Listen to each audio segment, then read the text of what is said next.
Feminist intersections and discourses in regards to gender and war. A very, unfortunately, timely and relevant topic for our country today. And yesterday, Lara, who will be moderating this discussion, asked very legitimate question: why it's gender and war and not gender and peace?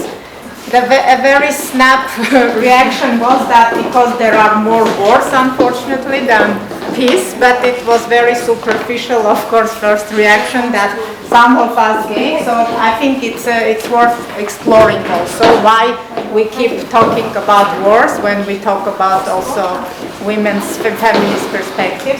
And as I said, this panel will be moderated by Lara Aharonian, who is the co-founder and co-director of Women's Fund Armenia, previously also Women's Resource Center, and a very well-known peace activist really in our country. And I think she was among very few who has been raising these peace voices for a long time, and because of that was targeted, unfortunately, by this anti-gender movement, anti-human rights movement. She became sort of a symbol of these targets that, unfortunately, we have to say that this is the reality also, that those who talk about peace, dare to talk about peace, are very often targeted.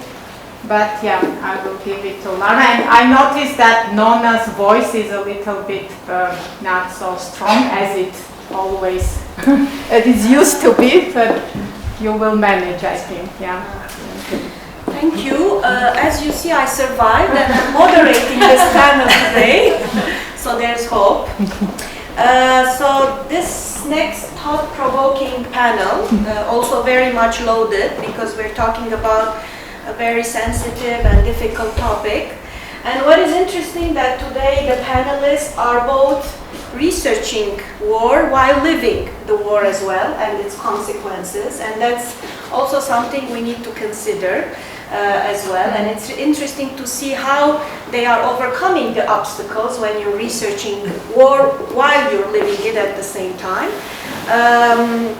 Also, we're going to look at it through a feminist lens, critically examining the intersection of gender, power, and conflict, but not forgetting also other factors like sexualities, class, abilities, age, having an intersectional approach. So because war was historically a domain depicted as a domain where men had more control, with women's and other structurally excluded people experiences and their point of views and perspective have been ignored or left out. So that's why we are interested to know more, because the panelists here are countering this rhetorics and trying to dismantle a little bit the patriarchal approach on excluding certain voices. And I'm very much looking forward to hear the different experiences present here and how we can amplify together the feminist discourses in this whole research arena and observations. I will present a little bit the panelists. The first panelist is Sona Baldryan. She's a feminist researcher. She's also a member of the advocacy team at Women's Resource Center and project coordinator of FemStory, feminist oral stories at the Women's Fund Armenia. So as you can see, we have many speakers here that are between both on academia and also on the activist space. Some have dedicated their lives to raise these issues and also to present the obstacles that are present in this area. Sona will talk about gender essentialism in discussions regarding war and security. She will also give a feminist security perspective on the fact that women are always presented as peaceful and peace-loving, which is diminishing her agency from the point of female violence and the like. Mariam Khalatyan, and we will go with this Mariam Khalatyan is a researcher and she's currently head of the Socioscope organization, and she will talk about women's perspectives on war based on her own research entitled The War from Women's Perspective on the Women for Peace campaign. Eviya Hovhannisyan is also a researcher.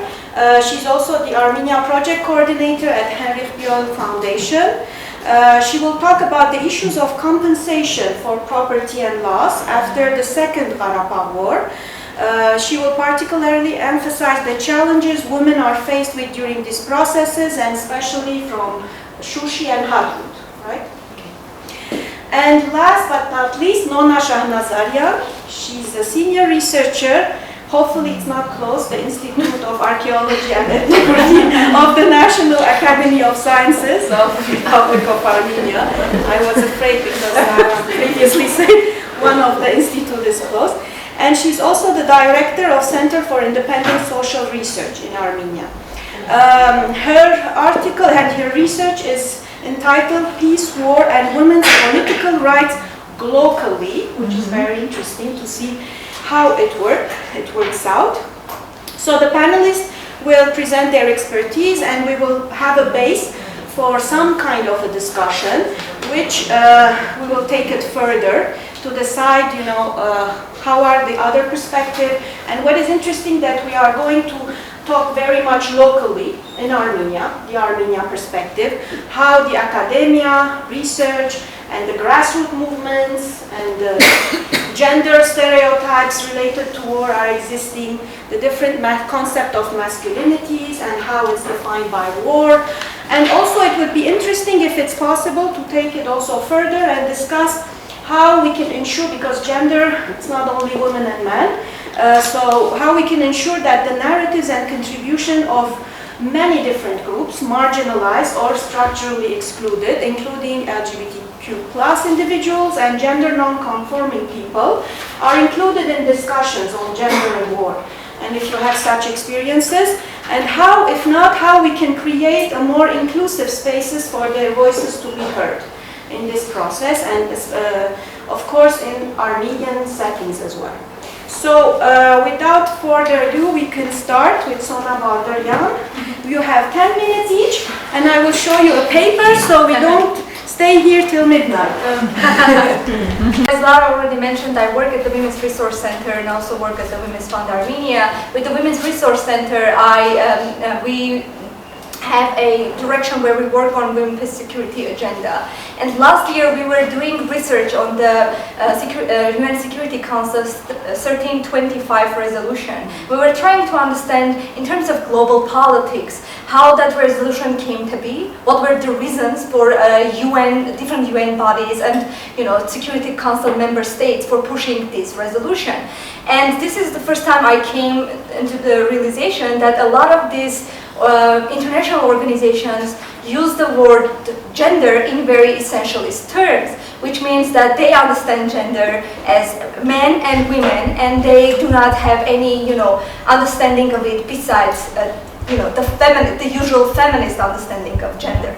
And I started, getting a bit annoyed with the literature that I was reading on it, and I started, I sought out feminist literature on this and tried to understand what were the feminists thinking of this. And I understood that not only feminists criticize the very gender essentialist description of women as agents of peace, as peace lovers, but they also criticize the kind of blind-sidedness of a lot of gender activists.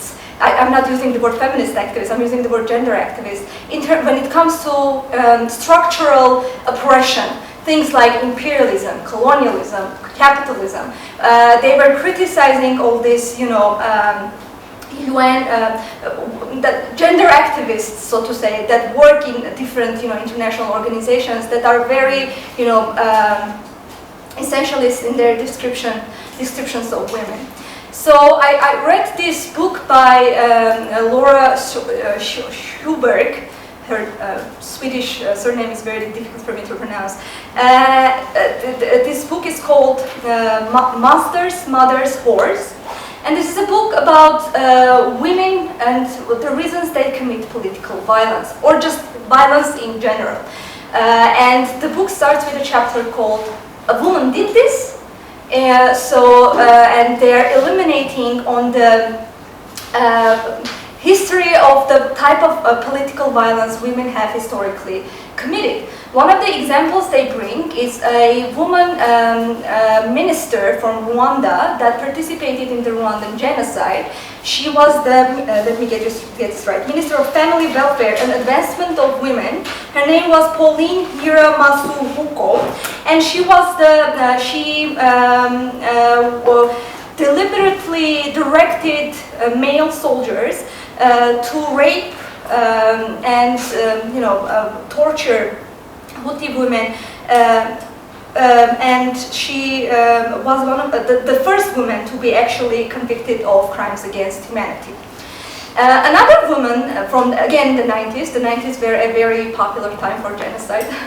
Another woman is Biljana Blašević. She was the president of Respublika Sprska, and she was a biologist, a professor of biology, who was a Fulbright scholar, and she was one of the people who was arguing that Serbs were better than any other nation in the former Yugoslavia, and she was arguing that biologically speaking, their genes were so much better and purer than those of Albanians or the other minorities that lived in former Yugoslavia. So I think when it comes to political, violence that is committed by women, very often women are not seen as a sort of perpetrators of violence, because they are seen as these Hegelian beautiful souls that are very detached from the everyday the violence of everyday life, and they very much try to avoid violence instead of being active participants in it. To me, as a feminist that knows just how complicated the familial relationships can be, I know that women themselves can be very much perpetrators of violence. For example, in the private sphere, women can be perpetrators of violence against their children. And especially when we talk about queer children, women can be agents of patriarchy when they try to raise children that are, so to say, up to the standards of the society that they live in. So when it comes to especially transgender children, women can be the first perpetrators of violence against these children. So these ideas that women are very maternal and that's why they can never commit violence is one of the reasons why whenever women commit violence, they are condemned. The violence that women commit is, so to say, prescribed by, the state or the public as something that should not happen. Why? Because women are stepping outside of the traditional gender roles that they should be performing. No one condemns men when they commit violence. But when women commit violence, they are stepping outside of their, perceived gender roles. And one thing, an issue I have with a lot of this feminist literature on international IR theory, international relations theory, IR theory, is that very often they say their analysis are women and violence. They never talk about the context in which that violence happens. So for them, Chechen women that were, suicide bombers, or Leila Khaled, who is a Palestinian resistance fighter, or someone like Hillary Clinton, who was, the head of the State Department where they were bombing Libya, are, committing the same type of violence. To me, that's, wrong. Because I do believe violence is to be a means and not an end. I know this is like very controversial thing to say, but as Indian feminist Arundhati Roy says, the hungry cannot go on a hunger strike, meaning that non-violence is not always the response to violent oppression. So, for example, someone that lives in Maoist parts of India that is being attacked by the Indian government, who are very right-wing, the Hindu fascist governments, that they are being attacked by this government. For them, non-violence is not an option, because for non-violence to work, there needs to be an audience. Non-violence requires audience. You cannot perform non-violence where no one is paying attention to you. So sometimes, out of self-protection, self-defense, you need to commit acts of violence, especially in terms, when we are talking about women and resisting violent, oppressive structures. And I think that's where it becomes very interesting. Recently, the Armenian government has proposed a new law on women's voluntary military conscription, where women aged 18 to 27, from if the law passes, which it will, can apply to go and voluntarily serve in the Armenian military for 6 months and prepare for war. And to me, it was very interesting to see how whenever women commit violence, it is prohibited. But whenever it is state-sanctioned violence, which is endorsed by the state, which is in the name of preserving the state, it's okay. That's the type of violence that women can be used to do. And the feminist scholars are always talking about this idea that women going into these very masculinist institutions is not going to change those institutions, because women are going to be peer pressured into acting into these masculinist ways in order to be accepted by these masculinist institutions. Because there are rules in these institutions that you need to be following, and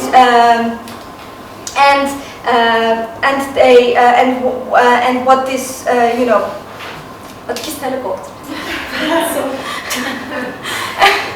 I'll be more subtle next time. Yeah,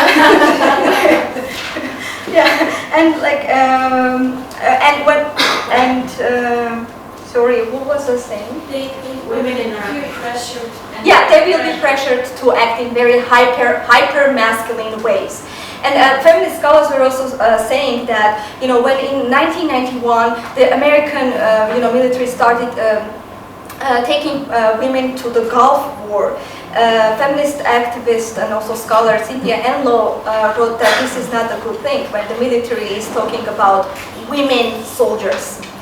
So as long as women are women soldiers, women criminals, women terrorists, but never women teachers, women doctors, women like the tradition, women nannies. Anytime you see a woman at the beginning of a profession, it means that that's a profession generally dominated by men. And anytime women go in there, they're not going to be changing these institutions by their mere presence. These institutions are going to stay hyper-masculine, and women are going to be forced to follow these rules, which is one of the arguments that we have been making, our organizations have been making against this new law proposed by the Armenian government to, include women in the Armenian military forces. That's basically it. Thank you, Sona. Speaker, Mariam, if you want to go ahead. Thank you. As Lara already mentioned, I will speak about women's perspective on war and peace issues based on the campaign of Women for Peace. And I will speak about the discussions on the role of and the transformation of role of women in the war and conflict situations, and the participation and support of prominent women in the peace building processes throughout the Armenian history, and the reality that we are now facing regarding to these issues. Firstly, I would like to bring your attention to the example of Anait Bayandur and Arzu Abdullaeva, two prominent women playing a leading role in peace-building processes during the First Karabakh War. They contributed to the release of 500 people from captivity from both sides, Arzu from Azerbaijan and Anait from Armenia. At that time, as well as before and after that, the voices of these women and women who are convey a message on peace was not heard, and they were not awarded, like not locally, not regionally. Like many active women of that time, they were convinced that the conflict would not end with the war. And now we see after the Second Karabakh War that it's obvious that the conflict didn't end with the war, and we see the escalations daily in our life. Usually and ordinary, women do not make the decision to wage or not to wage the war. They appear in the war situation, they bear the consequences of war, they become the target of attack and defense, and women experience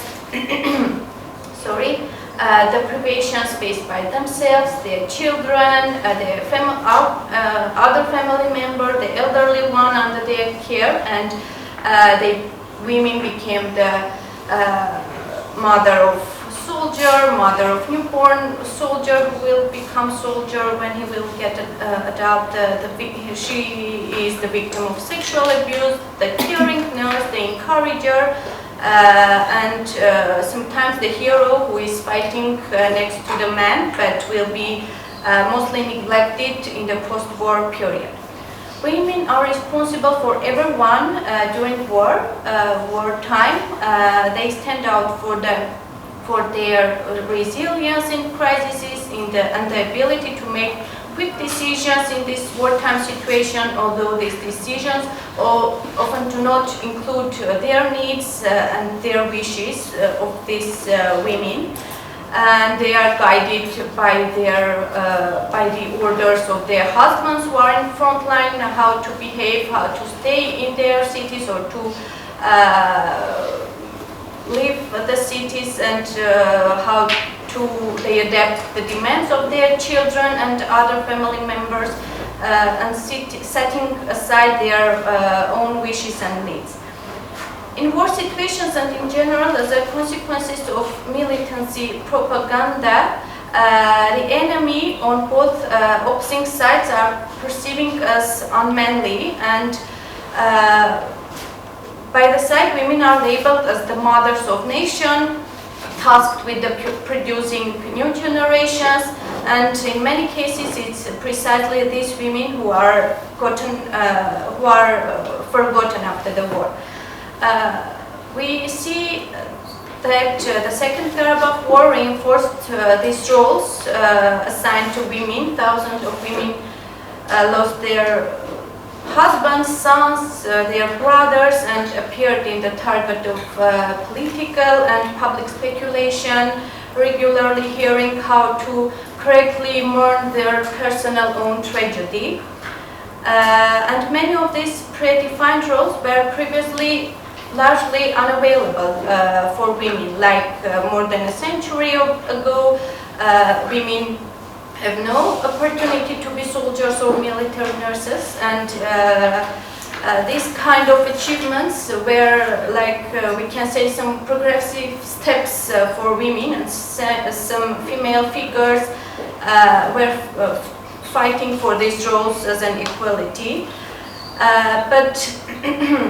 And we see that these women try to be heard, importantly, to form a discourse on women's role and actions in peace and war, but with a secondary role of influencing male decision makers in winning the war or bringing the peace. And these roles are characteristic ideas of the first wave feminist figures about women whose role remains within the limits of reforming like the male society, and this kind of approach was later criticized and rejected by the other generations, other feminist generations. Some women in Armenian society, especially during escalations, try to unite to raise their voices and define their actions to transform the historical and political questions facing them, their societies and countries. Mainly they were acting in the framework of civic self-organized activities and non-governmental organizations. and women advocating for peace were constantly at risk, like being marginalized, facing hostile attitude from the society, being labeled as traitors and physically attacked. And in our history, it was much rarer, however, that the issue of overcoming the war became an agenda for female figures representing or related to the political elites, leading ruling elites, and the activities aimed at peace and the involvement of women in peace processes more or less massively launched within the campaign of Women for Peace, initiated by the wife of Prime Minister Hovhannisyan. So the aim of this campaign was to prevent new casualties in Armenia and Azerbaijan through women's calls for peace. And this call was for women, from wives of political leaders, to influence on their husbands, to make decisions like avoiding conflicts and war situations. But the campaign ignored the constant and systematic problems of the army murders, suicides, tortures, discriminations, which are fatal even after the Second Karabakh War in our army. And like gradually, as we see the history of the campaign, after this call for the peace, Anna Hagopian started about the required participation of women in war situation, to fight as soldiers. Then they organized 7-day combat firearms drills in the frame of Women for Peace campaigns. And we see, while the call to the external audience emphasized the struggle for peace, in the speech addressed to the internal audience, we noticed a clear change in the language and wording, like she called to fight, to fight for the sake of the motherland. And we see the changes, the smooth changes, like the Second Karabakh War transformed the role of women calling for peace, contributing to the peace processes, to the role of fighting women. And we know that Anna Hagopian with some other women were participating in the war with their era detachment. We remember this as well. And this transformation of campaign was criticized by civil society, various political forces, and broad segments of the public. But after the war, we see the freezing of this campaign, and we see also the changes of women's role as well. And now, as it was already told by Sona, the government is trying to make some changes in army, like also engaging women in these processes. And I do not want I will stop here, but we are studying also this issue, like from the critical approach, how this will, in this militarized army, in this militarized society, when men are facing like these problems in army, how to bring and to also bring and engage women also in this situation. Like we are studying this, but in such a scope, and by the end we can. In the end of the year, we can share the article with you. I think I will stop here. Thank you, Mariam. Thank you for bringing the local example. Thank you. Thank you for inviting me to this very important discussion.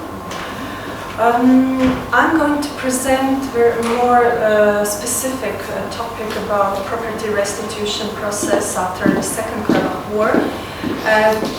This was part of my research together with the Azerbaijani counterpart, Nika Musavi, in 2021 in the framework of Imagine Center for Conflict Transformation. And we were researching how Armenia and particularly Nagorno-Karabakh and Azerbaijan, are applying property restitution practices after the Second Karabakh War. For Armenia and Artsakh, it was about mainly lost territories after the Second War, and for Azerbaijan it is still more about the people to return after this first war to the territories that have been transferred to Azerbaijan after the Second War. So, as we know, property rights are not easily changeable, manageable, reconfigurable components of social interaction. Property rights in the post-conflict period are often heavily burdened with historical baggage and nationalistic narratives, unfortunately. And property rights are deeply rooted in societal and political interactions. I would like to ask you to switch on the first image. I just want to show several images and present the overall research.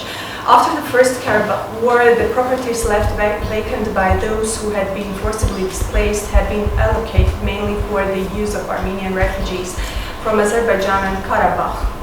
However, they were also given to those not necessarily displaced or locally, but simply politically well connected, like war veterans, the families of fallen soldiers, young families from Armenia, etc. It is therefore very difficult to unravel this tangled history of property rights after the First and Second Karabakh Wars, as it is intertwined with social ties, multiple relocations of people, nationalist discourses, and local understandings of the right to reparations for lost property. On the picture we can see houses left by Azerbaijanis after the First Karabakh War that have been then settled by Armenians, but Armenians also did not stay there for a long time, and they also left this property in the mid-90s. In the aftermath of the Second Karabakh War, it was evident that there are many institutional, legal and bureaucratic problems relating to the reparation of property lost during the war. Armenians in Nagorno-Karabakh continue to suffer from very low levels of social trust and confidence in public and political institutions.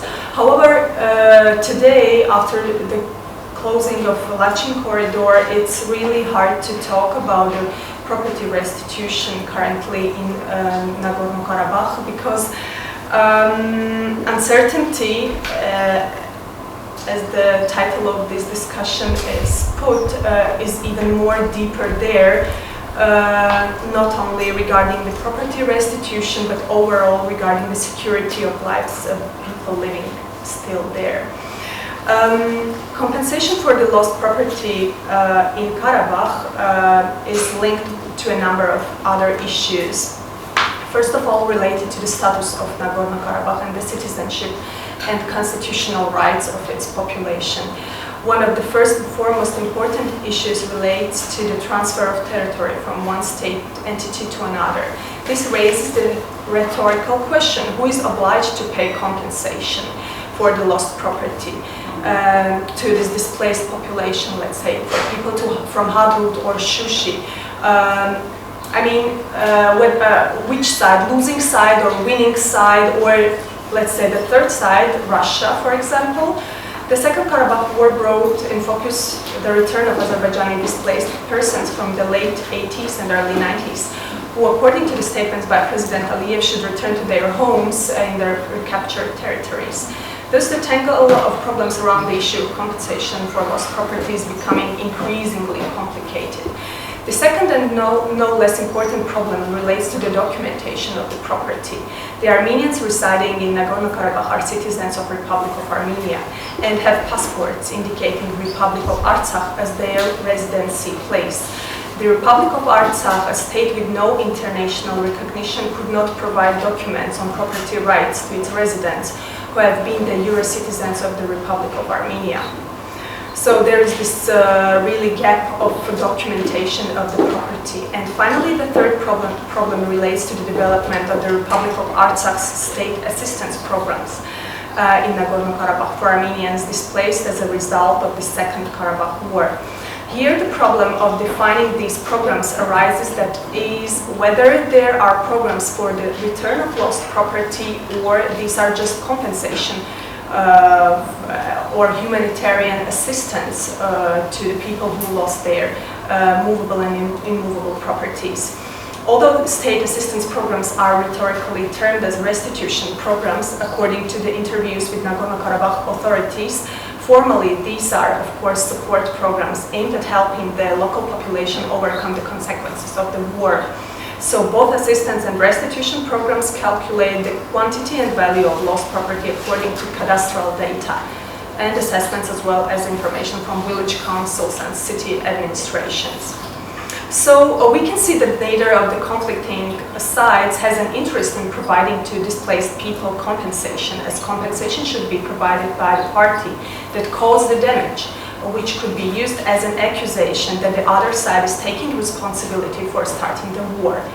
The announced programs are therefore victim assistance programs and not reparation programs, of course.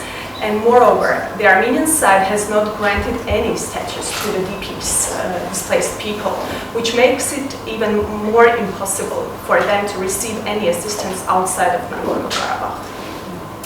The process of purchasing and renovating flats and houses in the regions of Nagorno-Karabakh was initiated in April 2021. And field work I did was in July and August of 2021. I would say that this process of assistance was quite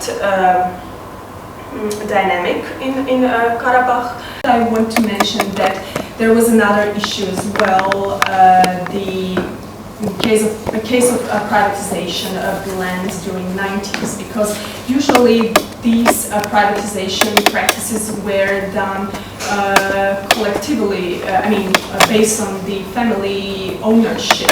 So usually people who got the documents died already 20 or 30 years ago, or some relatives who owned the documents on the property left Armenia or left Karabakh for many years ago to Russia or other countries. And so these women were forced to find these people, to find the kind of mechanisms to bring again the documents of inheritance of the land to get any kind of assistance from the government.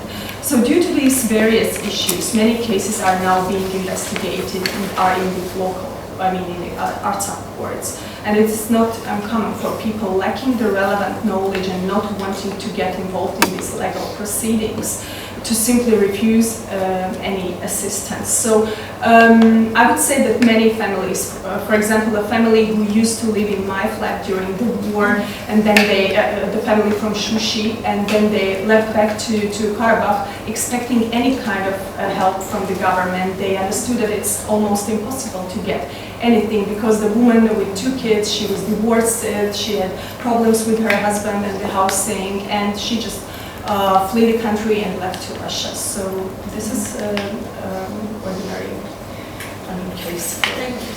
Thank you, Eviya. These were the photos, I think. These are the villages that used to be built in 2021, and I was asking the territorial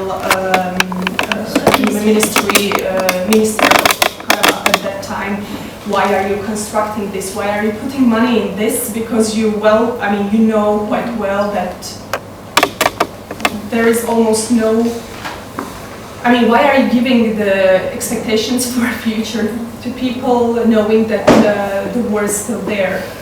And they just quite in an ignorant way said that we need to keep people here.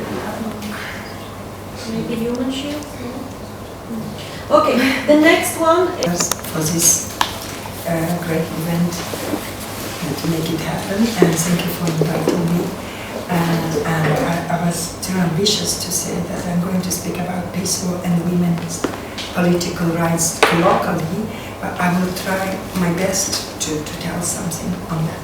So first of all, I would like to echo Aram and say that I'm a head or director of a center that doesn't exist yet. But in a couple of days we will get registration. And please, I wanted to say that all of you as organizations and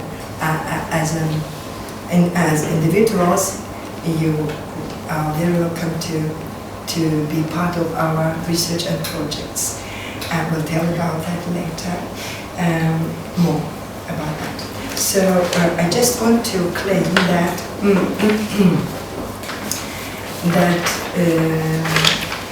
records on peace,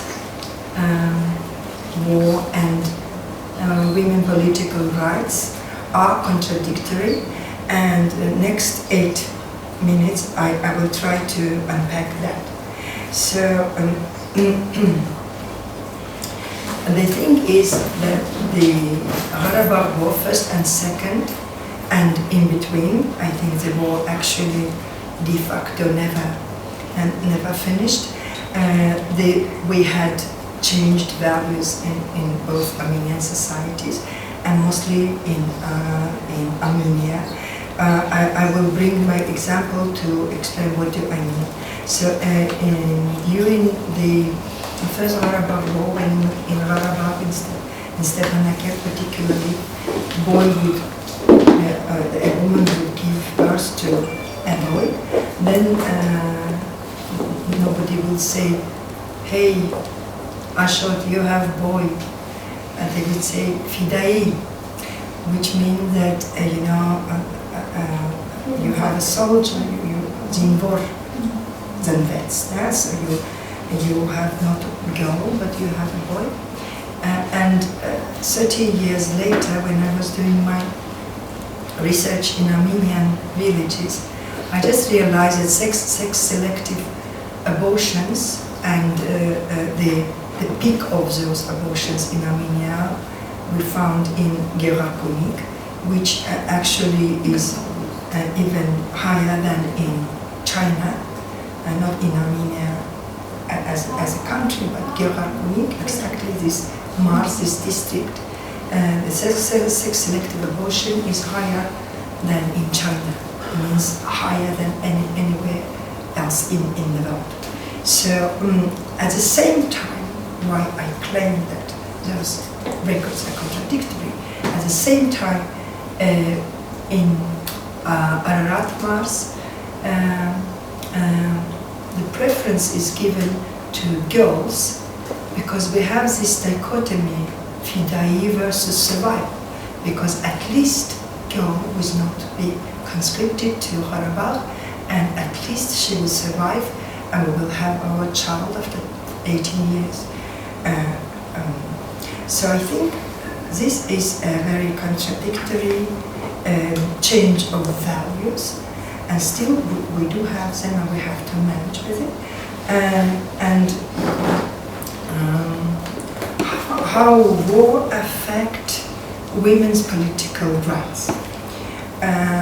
I came across to very interesting, according to me, and according to Shahnazaryan, interesting conundrum on why on municipality level, on grassroots level, or on the level of village administrators, women are perfectly successful. And by the way, if we try to bring global parallels, then in India we have absolutely the same situation. Why women are so successful on that municipality level, and they are usually fairly elected. And then in Armenia, after a couple of weeks or even earlier, they withdraw their candidacy in favor of men. And my question was, why in Karabakh before 2024. This is not a case. We have lots of, I actually collected 17 cases of women, village administrator, village heads,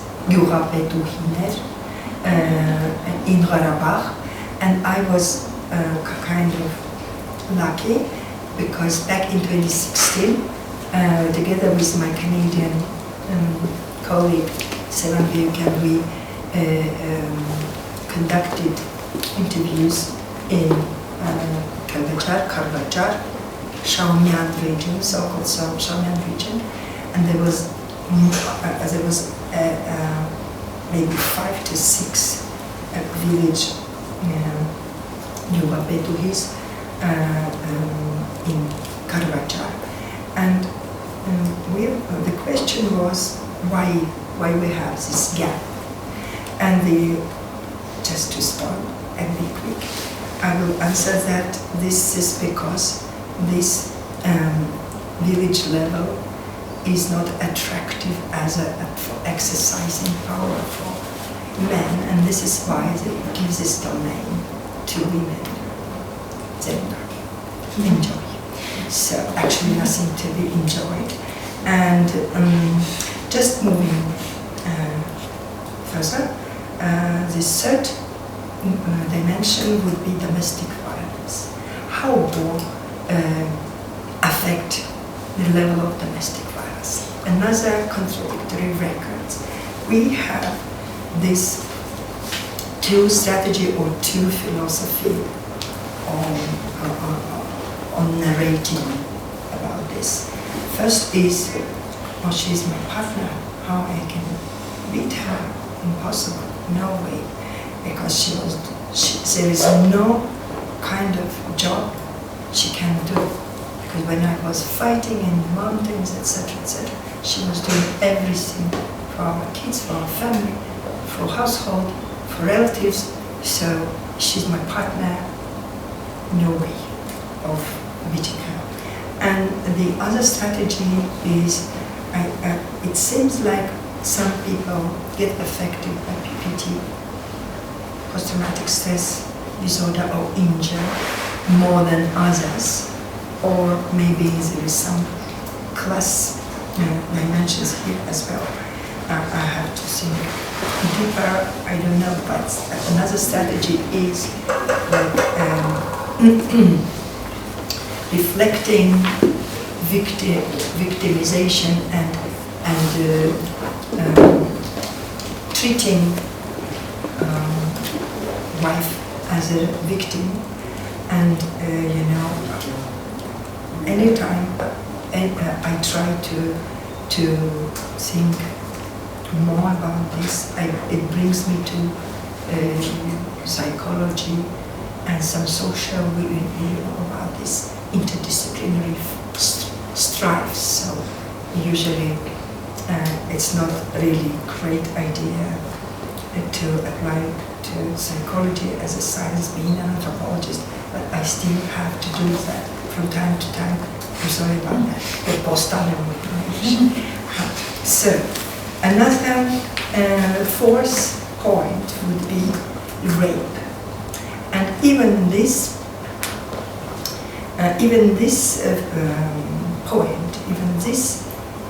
claim that women are raped during any war and during those horrible wars is still contradictory, and it's globally like that, because men are raped as well. And neither in our region, at least locally, usually neither women nor men speak about rape, which doesn't mean that it never happens. So this is a huge field still to be explored, and I'm trying as well to collect those narratives. And the interesting detail would be that during the 22 Second Karabakh War and after Second Karabakh War, we could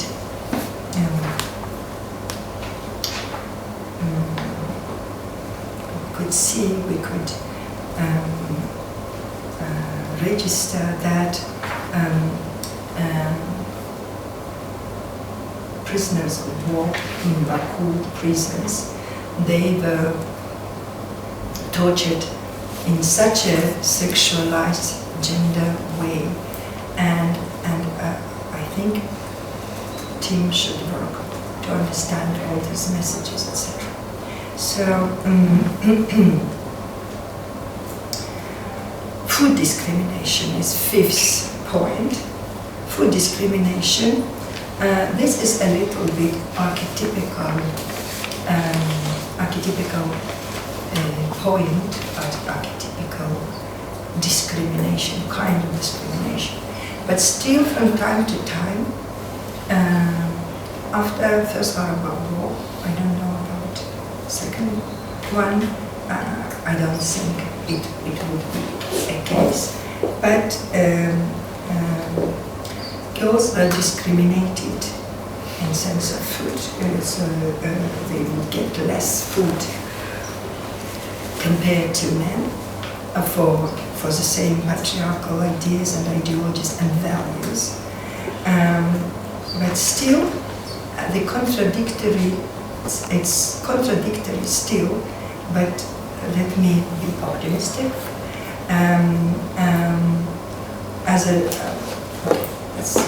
That's not important. And six is actually Aram Bartikyan told everything about that, is a dichotomy A plus отличницы, like A plus educated young women on a university degree versus political positions. Political positions even in Karabakh, and we have this proximity to the war.